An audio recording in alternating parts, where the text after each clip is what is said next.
you like that? Hey. I can be tough like your boys. Like oh, that's what you like, huh? Hey, what's going on? Oh, that's cool. My bad. Hello, everyone, and welcome back to another Backlot Banter movie review. My name is Tucker Hazel, and this is my brother from another mother, Tanner Dykstra, and today we're here to talk about Bros. That was my... Jesus That was Christ. good. That was good. Yeah, we're here to talk about Bros, which is a new rom-com releasing in theaters for the world to see, and we have laid our eyes on it. But if you want to talk to us about Bros or anything else you have been seeing recently, you can leave a comment down below. Or if you want to talk to us directly, you can join our Discord. That link is in the top of the description. And while you're down there, you can subscribe to the channel and like this video, both of which would make me very happy, as did Bros. This movie put a large smile on my face, and Tanner, you were right there with me, next to me, alongside me on this journey, and I'm ready to hear your thought about Bros. Tucker, I love Bros. Bros is very, very funny. I've been a fan of Billy Eichner's ever since I saw my first Billy on the Street clip on YouTube. And I'm very happy that he's sort of breaking into the film game with a historic rom-com here. A gay rom-com. That is what Bros is all about, and it checks all three of those boxes multiple times over. This movie is gay, it has rom, and boy howdy, does it have com. Yep. Yes. But Tucker, what did you think?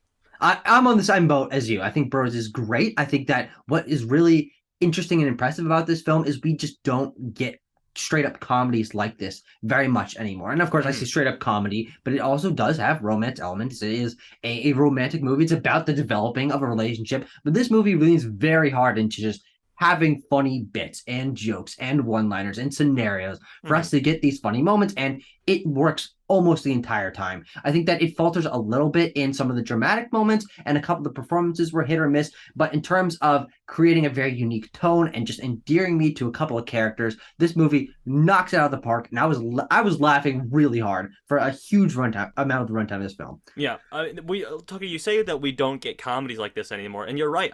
It's been a while since I've had a straight up scripted comedy where I am laughing out loud in the theater consistently, and Bros did that for me. I think it's because of Billy Eichner's comedic stylings. Absolutely. I mean, he has carved out this persona for himself, which may or may not really be him. I listened to his Conan O'Brien podcast episode where either that is just him or that, you know, he's always in this character, but he's very much this indignant, sort of mean-spirited, but like in a fun, loving way, sort of character, and that's who he plays in Bros, and he plays it to a T. And not to say that the character he plays, Bobby, what's his face? Bobby Lieber, isn't a complex character, because of course, as with a rom-com, we have our sort of cold-hearted protagonist who's like, I've never been in love in my life, and the relationships are all a whole lot of hooey. But then he meets the one perfect person, and there's some trials and tribulations along the way, and quite a few jokes as well. I have written down a number of my favorites here.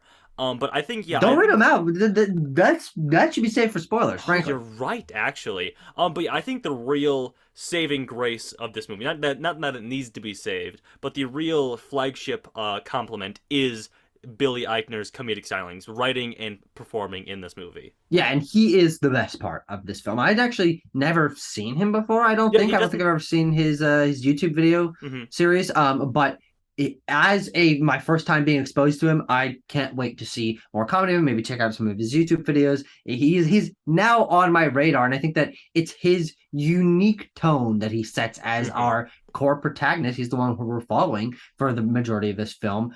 He's just so different because he is so smarmy and snarky and blunt in the way that he carries himself. And I found that to be really compelling, and in the way that he's always aware that what he's doing maybe is going to upset some people. And he knows that he can be funny and annoying, and he's very self-aware, sometimes to a fault, but that makes him a really interesting character, especially as the movie progresses and we get layers and layers and layers of why he's put up these walls of comedy and why he doesn't necessarily trust some people and these experiences that he's had that have damaged him and made it hard for him to keep long-term relationships. It makes the classic trope that you're right. We're often getting rom-coms where one of them is like, I'll never find love. Why it works here is because there's genuine reasons why he's distanced himself. And it makes it just really compelling to watch him grow and realize that, yeah, maybe there is someone out there for him. Yeah. Who, of course, is Aaron, as portrayed by Luke McFarlane. Luke McFarlane. Yeah. What do you think about him? I have also never seen this guy before. It seems that, funny enough, he's actually, looking at his Letterboxd page, he's actually in a lot of Hallmark Christmas movies, which this movie goes out of its way a number of times to make fun of. Jesus Christ, a lot. That's really where this guy has made his bread and butter, it seems, and he's good in this, I think, honestly, as a comedic foil to, to Billy Eichner's snark and self-awareness. He's sort of this, like, lovable oaf, I want to say, but at the same time, down to earth guy. He's down to earth, exactly. Oaf is maybe a little bit demeaning because that is the whole crux of his character, is that he is more complex than that, and he's not just the stereotype beefcake guy. Exactly. He's not the stereotype beefcake, and he has deep insecurities as a gay man in this movie. And I think exploring that and exploring the ways that he and Bobby are both at fault and at the same time right in multiple scenarios makes their romance very interesting and very compelling to watch, grow and falter and re-bloom in this movie a number of times. As we know happens in rom-coms, they're going to converge, they're going to come together, they're going to depart, and then boom, and it's all going to come up happy in the end, and it does, but I think that's very satisfying, and it's still unique. It maintains a unique tone because it's placed into a much more modern context than I've ever seen tried to be depicted in a rom-com of this caliber, of this level of talent, and placing it through just clearly adult themes of hookup culture and just being open about sexuality and talking about having polyamorous relationships and sleeping around. These are explored very bluntly, very matter-of-factly, and it sets this film apart in terms of reflecting reality in a way that we don't see portrayed on film very often, especially not to being produced by Paramount and being a major theatrical release. There is not a ton of there's not graphic nudity in this, but people are naked a lot, people are having sex a lot. It is just portrayed as a part of the romantic cycle and culture of the group that these men belong to, and I found that to be really refreshing. It's like, yeah, this is a thing, let's make fun of it, but it exists. Yeah, I think so, Tucker, because that's something that I wanted to bring up is, we talked about the rom, and I want to get into the com.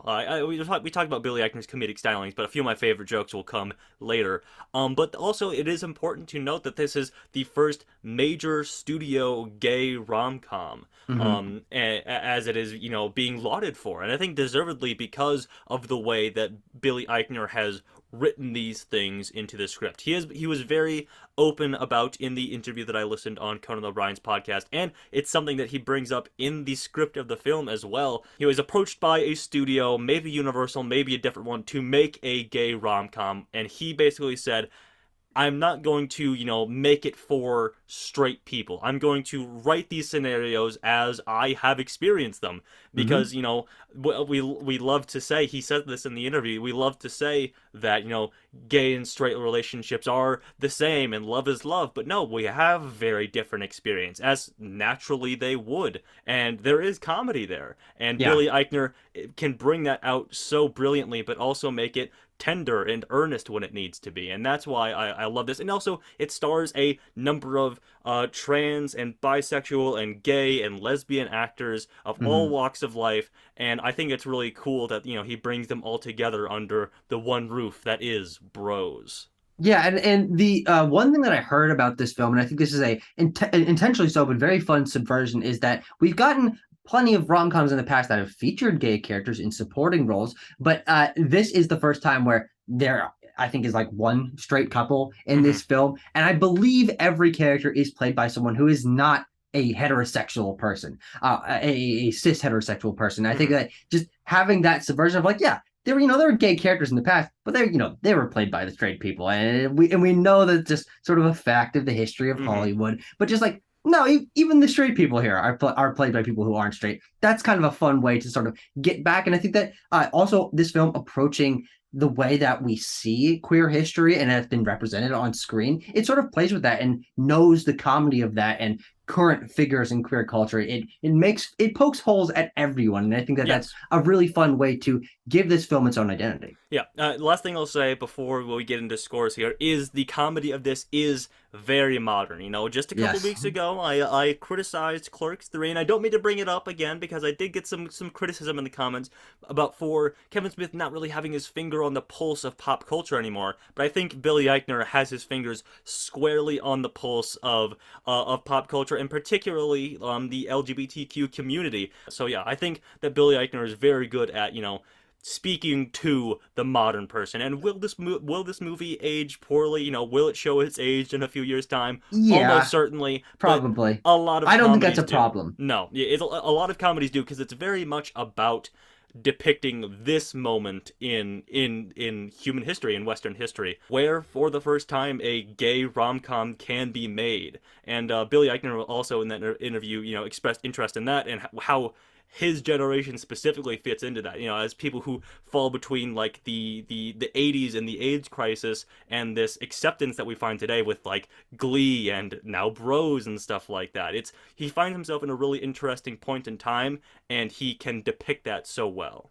Yeah, absolutely. And I think that it's that modern quality that makes it so funny to me today, and it makes it so fresh. And seeing how we have progressed from early rom-coms to 70s rom-coms to You've Got Mail featuring the early days of the internet, and now we have people talking over text and Grinder, and we're seeing them just type away on their phones and hey you up kind of veiled text messages that we're not quite sure how that's how people interact in romantic situations today, and you don't really see that portrayed in adult comedies. It's sometimes you'll see it, you know, Emoji Movie or some crappy Netflix kids movies. I assume haven't, or you know, teen movies, haven't seen them necessarily, but seeing it portrayed with this amount of honesty is like, yeah, you know what, it is funny. It is funny that this happens. I was laughing my ass off a lot of this movie for that. Yeah.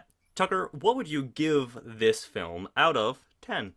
For me, Bros is going to land at a nice, solid 8.5 out of 10. I think it's a great movie. I think that, well, actually, I didn't mention it. I think that that Luke McFarlane is good in those comedy moments, but he falters quite a bit in the more dramatic moments. Maybe it's his writing, maybe it's a little bit of his inexperience as a dramatic actor, but it didn't land for me. But their chemistry is great. The comedy is great. It feels so fresh, so unique. And it's just the first time, frankly, it might be the first time I've seen a R-rated rom-com in theaters. So just from that angle, it's a very new experience for me. And I enjoyed my time with it immensely. Yeah, I would give this, I'm gonna give this an 8.2. I also didn't bring this up, you know, we're sort of getting our criticisms under the wire here, but the editing of this movie is a bit weird. Like, it feels, you know, maybe a bit of an experience on the editor's part, I don't know, or it feels like they had a lot of takes, a lot of improvisation going on in comedy films like this, where they had to splice it all together in the final product, and it felt a little bit choppy at times. There's definitely moments where you're like, oh, with that ADR, oh, that line was kind of cut off, but they're not constant. It's just moments where I'm like, yeah, major studio production, but there's a couple moments where it doesn't feel up to that quality. Yeah. Now we'll get into spoilers, and this is basically just going to be us rattling off some of our favorite jokes. So if you don't care about that, but I think it is better to go in fresh with this stuff. So Tucker, what were some of your favorite gags and gaffes in Bros? Well, I didn't write any of them down personally. But the one that jumps out to me immediately is when Bobby's walking down the street and encounters a bee for whatever reason, goes, a bee, a bee, a bee, and you and I just started laughing our asses off, and we're like, why does this happen? It's an interesting moment for the characters, but it's so out of nowhere that it was so funny. I think it's just because it's a subversion of this classic, like, walking down the sidewalk and talking about our relationship that we get in rom-coms all the time, and it's interrupted by, oh my god, there's a bee in my face. Yeah, really funny. I love and this is another timely thing, as I was talking about, the digs at Benedict Cumberbatch in this sort of pseudo Power of the Dog type movie. Yes. I forget what the name of it is, but it's so funny to have that sort of, you know, the movie came out last year and it's now being made fun of a year later, and it was really funny to me, all these jabs at Benedict Cumberbatch and straight actors portraying gay characters. There's similar digs at Bohemian Rhapsody and like, Yes. oh yeah, the movie about the one time that Freddie Mercury may have hooked up with a woman, which is very funny. I love Bowen Yang in this movie as well. His rant about like the haunted gay horror house and Reagan chasing you while screaming, "Shining City on a Hill, Shining City on a Hill," and you've made it to the Obama administration, but what's that around the corner? Messed up, but really funny. Let's see, and the texting conversation, I think, but that occurs while Aaron is at work, whether like heart emoji, take away heart emoji, thumbs up emoji, an office gif. There's no way this guy's gay.